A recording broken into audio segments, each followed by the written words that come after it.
Good morning everyone. In the previous class we have discussed about the service primitives, okay, and the relationship between the service as well as the protocol. Okay, service ಮತ್ತು protocol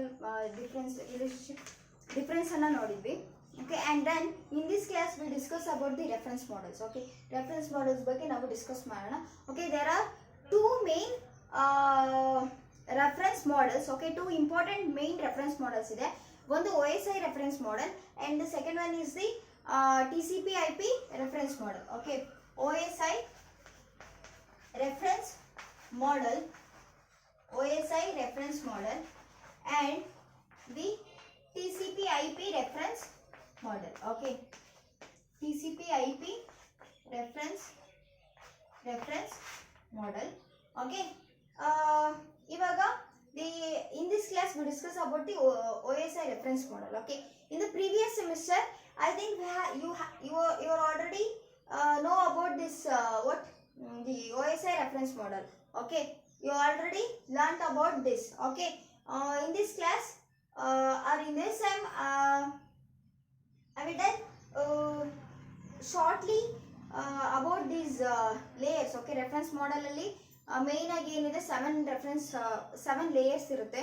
okay, each and every ಲೇಯರ್ದು ನನ್ನ ರೆಸ್ಪಾನ್ಸಿಬಿಲಿಟೀಸ್ನ short ಆಗಿ explain ಮಾಡ್ತೀನಿ. Okay, next in the next class we will discuss about the TCP/IP reference model. Okay, it consists of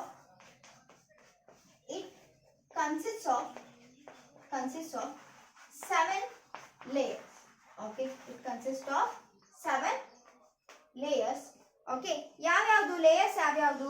Physical layer. First layer is the basic layer, physical layer. Next is the data link layer. Third is the network layer. Fourth one is the transport layer, and then the session layer, presentation layer, application layer. Okay, here 7 layers ನಾನು ಹೇಳಿದೆ. Okay, each and every layer will do some functions. Okay, some exact function ನ ಏನ್ ಮಾಡುತ್ತೆ each and every layer ನೋಡ್ಕೊಳ್ಳುತ್ತೆ. First layer ಯಾವುದು? Physical layer. Okay, physical layer ಬಗ್ಗೆ discuss ಮಾಡೋಣ. Okay, physical layer ಏನ್ ಮಾಡುತ್ತೆ ಅಂತಂದ್ರೆ it will do the functions like the physical characteristics of interfaces and the medium. Okay, ಒಂದು ಫಿಸಿಕಲ್ ಮೀಡಿಯಂ ಬಗ್ಗೆ, physical interfaces ಬಗ್ಗೆ ಏನ್ ಮಾಡುತ್ತೆ ಡಿಸ್ಕಸ್. ಇದು ಅಂದ್ರೆ ಇಂಟರ್ಫೇಸಸ್ ಎಲ್ಲಾದ್ರೂ ಏನ್ ನೋಡ್ಕೊಳ್ಳುತ್ತೆ? ಫಿಸಿಕಲ್ ಲೇಯರ್ ನೋಡ್ಕೊಳ್ಳುತ್ತೆ. Physical layer will deals with the characteristics of interfaces. Okay, ಆಮೇಲೆ ಮೀಡಿಯಂ, ಫಿಸಿಕಲ್ ಮೀಡಿಯಂ ಬಗ್ಗೆ ಏನ್ ಮಾಡುತ್ತೆ? ಕಂಟ್ರೋಲ್ ಅನ್ನ ತಗೊಳುತ್ತೆ. And it will looks after about the bits. Okay, data bits ಬಗ್ಗೆ ಮೇನ್ ಆಗಿ ಏನ್ ಮಾಡುತ್ತೆ ಅಂತಂದ್ರೆ ಡಾಟಾ ಬಿಟ್ಸ್ ಬಗ್ಗೆ ಏನ್ ಮಾಡ್ಕೊಳ್ಳುತ್ತೆ ಅಂದ್ರೆ ಡಾಟಾ ಬಿಟ್ಸ್ ಇಂದು ಫ್ರೇಮಿಂಗ್ ಆಗಿರ್ಬೋದು, ಫ್ರೇಮಿಂಗ್ ಯಾವ್ದು ನೋಡ್ಕೊಳ್ಳುತ್ತೆ? ಡಾಟಾ ಲಿಂಕ್ ಲೇಯರ್ ನೋಡ್ಕೊಳ್ಳುತ್ತೆ. ಬಟ್ ಫಿಸಿಕಲ್ ಲೇಯರ್ ಅಲ್ಲಿ ಏನಾಗುತ್ತೆ ಅಂತಂದ್ರೆ ಡಾಟಾ ಬಿಟ್ಸ್ ಇಂದು ಡಾಟಾ ರೇಟ್ ಆಗಿರ್ಬೋದು, ಬಿಟ್ಸ್ ನ ಅಲೋಕೇಶನ್ ಮಾಡೋದಾಗಿರ್ಬೋದು, ಹಾಗೇನೆ ಸಿಂಕ್ರೊನೈಸೇಷನ್ ಬಿಟ್ವೀನ್ ಬಿಟ್ಸ್ ಆಗಿರ್ಬೋದು. ಸೊ ಅದೆಲ್ಲ ಯಾವ್ದು ನೋಡ್ಕೊಳ್ಳುತ್ತೆ? The physical layer. ಆಮೇಲೆ ಟ್ರಾನ್ಸ್ಮಿಷನ್ ಮೋಡ್ ಆಗಿರ್ಬೋದು. So those are all the functions done by the physical layer. ಅರ್ಥ ಆಯ್ತಾ? Mainly deals with the bits. Okay, stream of bits. Basically ಏನಾಗುತ್ತೆ ಅಂತಂದ್ರೆ ಬರ್ತಕ್ಕಂಥ message it consisting of some bits. Okay, ಏನ್ ಮಾಡಬೇಕು? ನಾವು ಈಚ್ ಬಿಟ್ ಏನ್ ಮಾಡಬೇಕು? ರೆಪ್ರೆಸೆಂಟ್ ಮಾಡಬೇಕು. ಓಕೆ, ಈ ಲೇಯರ್ ಏನ್ ಮಾಡುತ್ತೆ ಅಂದ್ರೆ it will do the representation of data bits and the synchronisation of the each bit and then the data rate, data ಯಾವ ರೇಟಲ್ಲಿ ಫ್ಲೋ ಆಗಬೇಕು ಅನ್ನೋದನ್ನ ನೋಡ್ಕೊಳ್ಳುತ್ತೆ. And then about the transmission mode ಬಗ್ಗೆ ಏನ್ ಮಾಡುತ್ತೆ ನೋಡ್ಕೊಳ್ಳುತ್ತೆ. Okay, this is about the physical layer. Next is the data link layer. Data link layer ಏನ್ ಮಾಡುತ್ತೆ ಅಂದ್ರೆ it will do the functions like the framing. Okay, ಈಗ packet of data ಬಂದಿರುತ್ತೆ, right? Stream of data ಬಂದಿರುತ್ತೆ. ಅದನ್ನ ಏನ್ ಮಾಡುತ್ತೆ ಅಂತಂದ್ರೆ ಒಂದಿಷ್ಟು ಗ್ರೂಪ್ ಆಫ್ ಬಿಟ್ಸ್ ನ ಒಂದಿಷ್ಟು ನಂಬರ್ ಆಫ್ ಬಿಟ್ಸ್ ನ ಒಂದು ಗ್ರೂಪ್ ಆಗಿ ಮಾಡ್ಕೊಂಡು ಇನ್ನೊಂದಿಷ್ಟು ನಂಬರ್ ಆಫ್ ಬಿಟ್ಸ್ ನ ಇನ್ನೊಂದು ಗ್ರೂಪ್ ಆಗಿ ಮಾಡ್ಕೊಳ್ಳುತ್ತೆ. ಈಚ್ ಗ್ರೂಪ್ ನ ಏನಂತ ಕರಿತೀವಿ? That is called as the frame. Okay, ಅದನ್ನ ಏನಂತ ಕರಿತೀವಿ? ಈಚ್ ಗ್ರೂಪ್ ಅನ್ನ ಏನಂತೀವಿ? ಫ್ರೇಮ್ ಅಂತೀವಿ. ಸೊ ಇಟ್ ಹಂಗೆ ಅಂದ್ರೆ ಇನ್ಫಾರ್ಮೇಶನ್ ಮೆಸೇಜ್ ಒಂದೇ ಇರಲ್ಲ ಅಲ್ವಾ? ಒಂದು 7-8 ಬಿಟ್ ಅಲ್ಲಿ ಇರಲ್ಲ.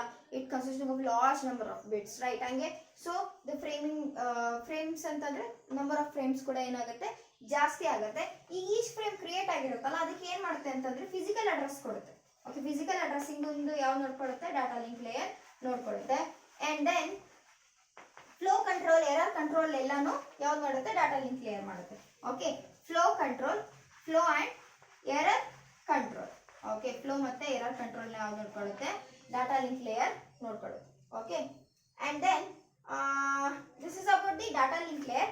Next is the next layer ಯಾವುದು ಇಂದು, that is the network layer. Okay, network layer ಏನ್ ಮಾಡುತ್ತಪ್ಪ ಅಂತಂದ್ರೆ simple, it will do it is responsible for the source to destination delivery of packet ಅನ್ನ ಏನ್ ಮಾಡ್ಕೊಳ್ಳುತ್ತೆ, source to destination ಗೆ ಏನ್ ಮಾಡುತ್ತೆ, delivery of packet ನ, ಅಂದ್ರೆ ಪ್ಯಾಕೆಟ್ ಕರೆಕ್ಟ್ ರೀಚ್ ಆಯ್ತೋ ಇಲ್ಲೋ ಅನ್ನೋದನ್ನ ನೋಡ್ಕೊಳ್ಳುತ್ತೆ. ಯಾವುದು, ನೆಟ್ವರ್ಕ್ ಲೇಯರ್ ನೋಡ್ಕೊಳ್ಳುತ್ತೆ. Okay, this is about the network layer, that is the third layer. Fourth layer is the transport layer. Okay, transport layer. Okay, transport layer ಏನು ಮಾಡುತ್ತೆ ಅಂದ್ರೆ here it is responsible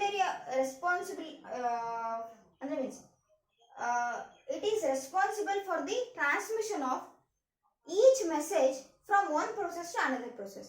Okay, ಒಂದು process ಇಂದ ಇನ್ನೊಂದು processಗೆ message ಅನ್ನ ಏನ್ ಮಾಡೋದು, convey ಮಾಡೋದು, ಟ್ರಾನ್ಸ್ಮಿಷನ್ ಆಗಿರ್ಬೋದು, ಓಕೆ, ಅಲ್ಲಿಂದ ರಿಸೆಪ್ಷನ್ ಆಗಿರ್ಬೋದು. ಸೊ ಅದನ್ನೆಲ್ಲ ಯಾವ್ದು ನೋಡ್ಕೊಳ್ಳುತ್ತೆ, ಟ್ರಾನ್ಸ್ಪೋರ್ಟ್ ಲೇಯರ್ ನೋಡ್ಕೊಳ್ಳುತ್ತೆ. ಅದರ್ ದ್ಯಾನ್ ದಟ್ ಇದು ಮತ್ತೆ ಯಾವ್ಯಾವ್ದನ್ನ ಮಾಡುತ್ತೆ ಫಂಕ್ಷನ್ಸ್ ಅಂದ್ರೆ ಕನೆಕ್ಷನ್ ಕಂಟ್ರೋಲ್ ನೋಡ್ಕೊಳ್ಳುತ್ತೆ.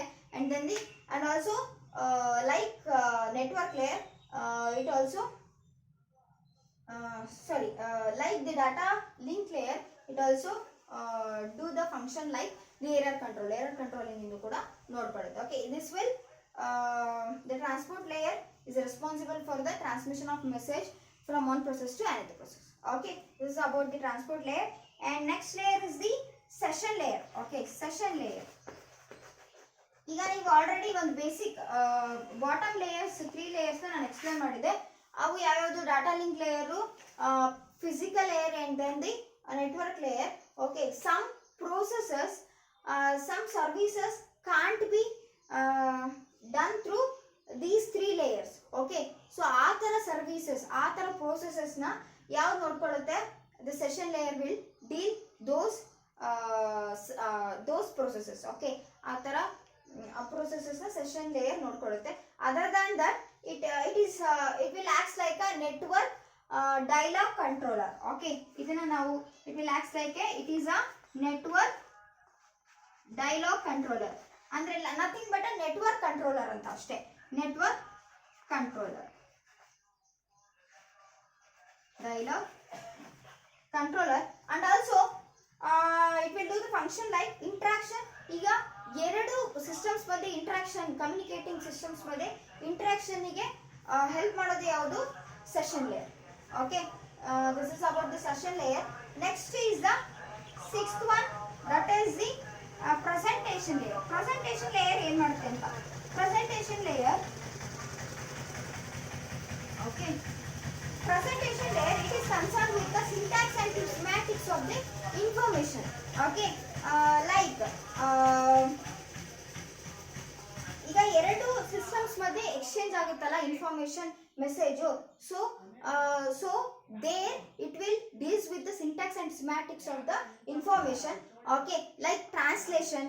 ಓಕೆ, ಇನ್ಫಾರ್ಮೇಶನ್ ಬಂದಿರ್ತಕ್ಕಂಥ ಇನ್ಫಾರ್ಮೇಶನ್ ಟ್ರಾನ್ಸ್ಲೇಷನ್ ಆಗಿರ್ಬೋದು, ಎನ್ಕ್ರಿಪ್ಟ್ ಮಾಡೋದಾಗಿರ್ಬೋದು, ಹಾಗೇನೆ ಕಂಪ್ರೆಷನ್ ಆಗಿರ್ಬೋದು. Compression nothing but large size of data ಇರುತ್ತೆ, ಸೊ ಅದನ್ನ ಸೆಂಡ್ ಮಾಡೋಕ್ಕಾಗಲ್ಲ. ಸೊ ಈಗ ಅದೇನ್ ಮಾಡಬೇಕು, ಕಂಪ್ರೆಷನ್ ಮಾಡಿಬಿಟ್ಟು ಕಡಿಮೆ ಮಾಡಬೇಕು. ಓಕೆ, ಕಡಿಮೆ ಮಾಡಿಬಿಟ್ಟು ಕಂಪ್ರೆಸ್ ಮಾಡಿ ನಾವೇನು ಬಂದಿರತಕ್ಕಂಥ ಡಾಟಾನ ಲಿಮಿಟೆಡ್ ಡಾಟಾ ರೇಟಲ್ಲಿ ಏನು ಕಳಿಸ್ತೀವಲ್ಲ, so that is called as the compression. Okay, those are all the functions done by the presentation layer. The last layer is the application layer. ಏನಿಲ್ಲ, ಸಿಂಪಲ್, ಎಲ್ಲಾ ಲೇಯರ್ದು ಫಂಕ್ಷನ್ ಮುಗೀತು ಅಂದ್ರೆ ಅಪ್ಲಿಕೇಶನ್ ಲೇಯರ್ ಏನ್ ಮಾಡುತ್ತೆ ಅಂತಂದ್ರೆ ಈ ನೆಟ್ವರ್ಕ್ ಏನ್ ಎಸ್ಟಾಬ್ಲಿಷ್ ಆಗಿರುತ್ತಲ್ಲ, ಓಕೆ, ಅದನ್ನ ಯೂಸರ್ಸ್ ಪ್ರೊವೈಡ್ ಮಾಡುತ್ತೆ ಅಷ್ಟೇ.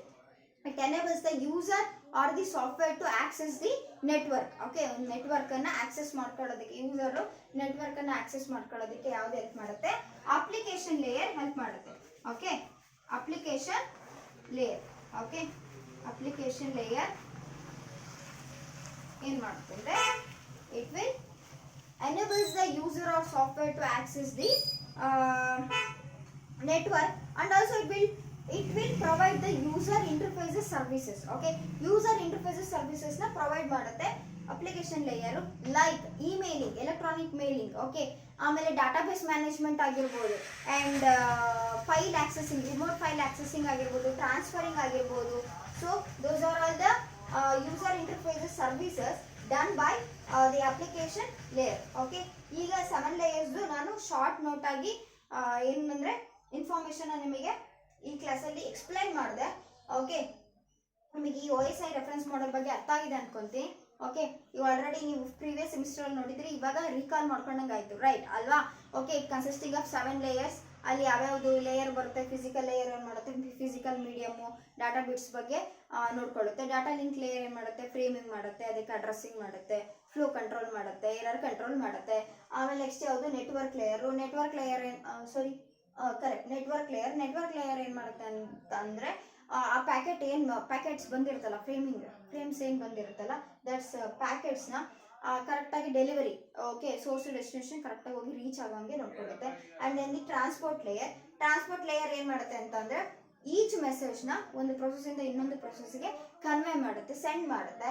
ಆಮೇಲೆ next and also it will do the like flow control ಆಗಿರ್ಬೋದು, ಆ್ಯಂಡ್ ದಿ ಕನೆಕ್ಷನ್ ಕಂಟ್ರೋಲ್ ಆಗಿರ್ಬೋದು, ಟ್ರಾನ್ಸ್ಪೋರ್ಟ್ ಲೇಯರ್ ನೋಡ್ಕೊಳ್ಳುತ್ತೆ. ಸೆಷನ್ ಲೇಯರ್ ಏನು ಮಾಡುತ್ತೆ ಅಂದರೆ ಈ ಉಳಿದಿರೋ 3 ಲೇಯರು ಯಾವ ಫಂಕ್ಷನ್ನ, ಯಾವ ಸರ್ವಿಸಸ್ನ ಪ್ರೊವೈಡ್, ಕೆಲವೊಂದು ಪ್ರೊಸೆಸಸ್ಗೆ ಸರ್ವಿಸಸ್ನ ಪ್ರೊವೈಡ್ ಮಾಡೋಕ್ಕಾಗಲ್ಲ. ಓಕೆ, ಆ ಥರ ಪ್ರೊಸೆಸಸ್ನ ಯಾವ್ದು ನೋಡ್ಕೊಳ್ಳುತ್ತೆ, ಸೆಷನ್ ಲೇಯರ್ ನೋಡ್ಕೊಳ್ಳುತ್ತೆ. ಹಾಗೇನೆ it will acts like a network dialogue controller. Okay, network controller ಆಗಿ ಸೆಷನ್ ಲೇಯರ್ ನೋಡ್ಕೊಳ್ಳುತ್ತೆ. ಆ್ಯಂಡ್ ದೆನ್ ಎರಡು ಕಮ್ಯುನಿಕೇಷನ್ ಸಿಸ್ಟಮ್ ಮಧ್ಯೆ ಇಂಟ್ರಾಕ್ಷನ್ನ ಸೆಷನ್ ಲೇಯರ್ ಪ್ರೊವೈಡ್ ಮಾಡುತ್ತೆ. ಆ್ಯಂಡ್ ದೆನ್ ಪ್ರೆಸೆಂಟೇಷನ್ ಲೇಯರ್ ಏನು ಮಾಡುತ್ತೆ ಅಂತಂದರೆ deals with the syntax and semantics of the information system. Okay, like ಯಾವ್ಯಾವುದು ಅಂತಂದರೆ ಟ್ರಾನ್ಸ್ಲೇಷನ್ ಮಾಡೋದಿರ್ಬೋದು, ಇನ್ಫಾರ್ಮೇಷನ್ನ ಕಂಪ್ರೆಷನ್ ಮಾಡೋದಾಗಿರ್ಬೋದು, ಎನ್ಕ್ರಿಪ್ಟ್ ಮಾಡೋದಾಗಿರ್ಬೋದು. So those are all the functions done by presentation layer. Application layer ಏನು ಮಾಡುತ್ತೆ ಅಂತಂದರೆ ಈಗ ನಮಗೆ ಇರ್ತಕ್ಕಂಥ ನೆಟ್ವರ್ಕನ್ನು ಯೂಸರ್ಗೆ ಎನೇಬಲ್ ಮಾಡುತ್ತೆ. ಓಕೆ, ದ ಯೂಸರ್ ಆಕ್ಸೆಸಿಂಗ್ ಮಾಡ್ಕೊಳ್ಳೋಕ್ಕೆ ಅಂದರೆ it is responsible, it enables the network to users to access. Okay, user access ಮಾಡ್ಕೊಳ್ಳೋದಕ್ಕೆ ಹೆಲ್ಪ್ ಮಾಡುತ್ತೆ. Okay, this is about the OSI reference model. In the next class we will discuss about the TCP/IP reference model. Okay.